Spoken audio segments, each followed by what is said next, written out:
When you think about popular game species in the state of Texas, you think first of the white-tailed deer. There's probably 700,000 people that hunt deer every year. Quail are about third or fourth down the list. Very important to me, obviously, but a lot of our managers will come to you and say, can I manage for quail and deer at the same time? Absolutely. Can you maximize deer and quail at the same time? Probably not. So we're going to talk about what some of the give and take in that equation is.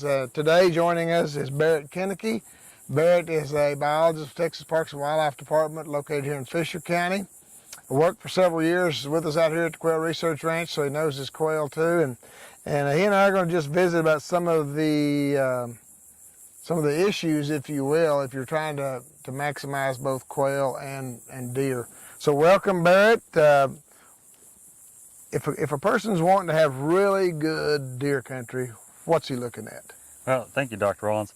And you kind of elaborated on this, but one of the toughest, most important things to remember, deer in general like more brush than quail. You know, deer like something 30 to 70% brush cover, and quail tend to like something less than 20, maybe 5 to 20%. And so you got to kind of, if you're trying to get the best benefit out of both of them, you're going to have to try to balance that. You know, maybe you can have some of your little pockets of denser brush, but as a vast majority, you know, you're going to want it a little bit more on the open side. And again, you know from your experiences here, we have what we call the double T, which is 60 acres of heavy mesquite, and then we have quite a bit of brush up and down what we call Telemetry Ridge, and those are our two key deer habitats. And one of the concepts we talk about, regardless of the species of wildlife, is usable space. If we want to maximize the number of animals, we've got to maximize the usable space for that particular species. And again, our focus here at the Research Ranch is on quail, so we want to keep it fairly open, 5 to 20% canopy cover, have those quail houses about every softball throw apart. But for deer, again, we need larger blocks of brush cover. Why is that? Well, like I mentioned before, they tend to feel more secure with more brush. If you've got stuff that's a little more open, you know, that 5–10%, you can have deer out there, but not as many. They just don't feel as safe, you know what I mean?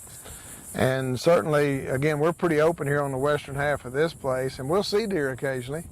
And I know that if we had more topography, that topography can kind of serve in lieu of brush cover. Absolutely. But if you've got flat country, you got to have more brush cover, don't you? Yes, sir. And let's talk about some of the species of plants, because I always say know your plants and know how to manipulate them.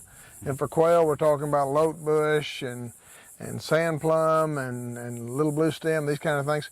What are, in this part of Texas, what are probably 3 or 4 of the really key plants for deer? It depends a lot where you're at, but the best number one browse plant, you know, that works for both quail and for deer is going to be your hackberry, a net leaf hackberry. Some of your other ones that you're looking for, if you're in some of the drainages or have draws more along the river bottom, a lot of your cottonwoods or elms are going to be very important. Up on more of the upland areas, your skunk bush sumac, little leaf sumac, small shrubs of that nature are very important for deer, and in return also very important for quail. Yeah, so no arguments there between quail and deer, because all the species that you listed, with the possible exception of cottonwood, are very important for bobwhites as well. So lote bush is another very important one.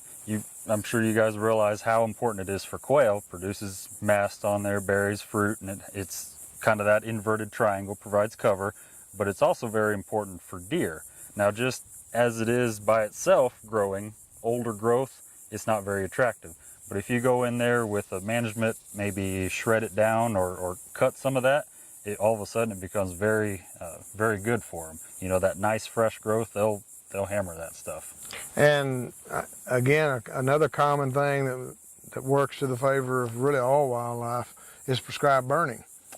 So we can take some of those more decadent kinds of browse plants, take them down to ground level, and then we bring back that hackberry growth or that skunk bush growth, and deer are really attracted to those situations too. Absolutely, yeah. As a general rule, most browse species plants, you know, even if they're not very palatable with that older growth, once you burn it, that nice fresh stuff coming out, They love it. Well, let's talk about fire as a tool because, again, with quail as my focus out here, my fire return interval, how rapidly would I want to reburn an area, would be fairly slow because I don't want to hurt my woody cover. So it might be 10 years. If this was the deer research range, what do you think a fire frequency might be an appropriate fire return interval? Always the right answer is it depends. It can be done at a 10 or maybe 15-year interval if you have a cooler fire. If you're doing some of these warmer summer fires, you're going to have to set that return interval back 20 or 30 years because you get so much heat, you burn up so much of that stuff, and you stunt a lot of these shrubs. But if you're doing a cooler fire, January, February, somewhere in there, it doesn't burn the upper canopy of a lot of these shrubs, and thereby allows a lot of this screening cover that you're left with. Plants that we have a lot, some people would say ad nauseum, is prickly pear. Now, prickly pear has some real value for quail, both in terms of cover and as well as some food from the tunas and the seed. How do deer relate to prickly pear? Yeah, you're absolutely right. They use it, especially the bigger cover for some of that screening. Again, feeling a little more secure. They'll use it as a food source, just like quail and coyotes and a lot of these other animals out there. And I'd argue it's a very important food source in several areas of the state. Okay. Now you mentioned coyotes. And again, from the standpoint out here, I always say from a quail standpoint, coyotes are not our worst enemy. There are worse enemies than coyotes. But I also say if this was the Rolling Plains Deer Research Ranch, I'd have a crosshair on coyotes quite a bit because we have very low fawn survival. We have very low deer densities. So talk to me about predator control, specifically coyotes relative to deer management. That's kind of a hard question to answer. Everybody's got their opinion on predator control. Does it work? Does it not work? When you take out predators, you get an influx of predators coming in. Coyotes are definitely a big key factor on fawn survival. So if nothing else, if all you're focused on is deer management, you may want to think about targeting coyotes and bobcats at certain times of the year. When fawns are first hitting the ground, May, June, maybe just a little bit into July, somewhere right in there, or potentially a little bit earlier, just to give those fawns that chance, let them get a little bit bigger where they can run, they can hide, and give them a much better survival rate. We've talked about integrated pest management in another webinar about predator management for quail. And relative to deer and fawns, I used to say that when you flew a March helicopter count, if you counted more coyotes than you did deer fawns, that might be a trigger point. That might be an action level that you'd say, yes, I want to work on the coyotes and provide an open window, if you will, for a short period of time to try to increase your fawn survival. No, you're absolutely right. Yeah, that's yeah. If you're seeing more coyotes than you do fawns out there, that's a bad sign. So I would recommend the same thing. If you're flying, say you're flying a cool season, either looking for hogs or counting quail or counting deer or whatever, and you're seeing a big number of predators, sure, I'd recommend go ahead and work on them a little bit. Barrett, the dominant land use across West Texas is livestock grazing with cattle. Cattle relative to quail can be compatible most years.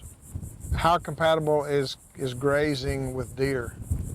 It's very compatible, and again, I'll put that in there most years. Occasionally you'll have those very dry years where it's probably detrimental to have any cattle on there. But as a general rule, I don't like seeing properties that don't have any cattle. There's several factors for that. The most important, obvious, having animals out there, having livestock out there, it provides that hoof action on the ground. It stimulates a lot of those forbs to come up, and you can use cattle as a tool. Well, you mentioned grass and grazing, and grass is important to quail for nesting, but it's also important to deer, right? Absolutely. Those fawns on the ground, the early couple of months there from when they're born, they rely heavily on that screening cover out there. Does will prefer that little more open area of grass, knee-high grass, or maybe a little taller in some occasions. And so having that availability out there is very important. And that leads back to the predator situation. If all you've got is short grass prairie, that makes it very easy for those predators to find those fawns. Okay. Well, in summary then, it sounds like we got an awful lot of similarities between deer and quail. It's probably comes down to, if we want to maximize deer, we want more brush cover. So we're not going to be doing as much intensive brush control, more, again, having smaller clearings, maybe 20 acres, where we might want the photo negative of that if we were into quail management, to where we've basically got an open savanna with some scattered brush and so forth out there. But more people, or I'm going to say more people probably own or hunt on 40 acres than they do on 4,000 acres. And can you manage deer on a smaller tract of land where it's hard to do that for quail from a hunting standpoint? Can you do that for deer? You can to some extent.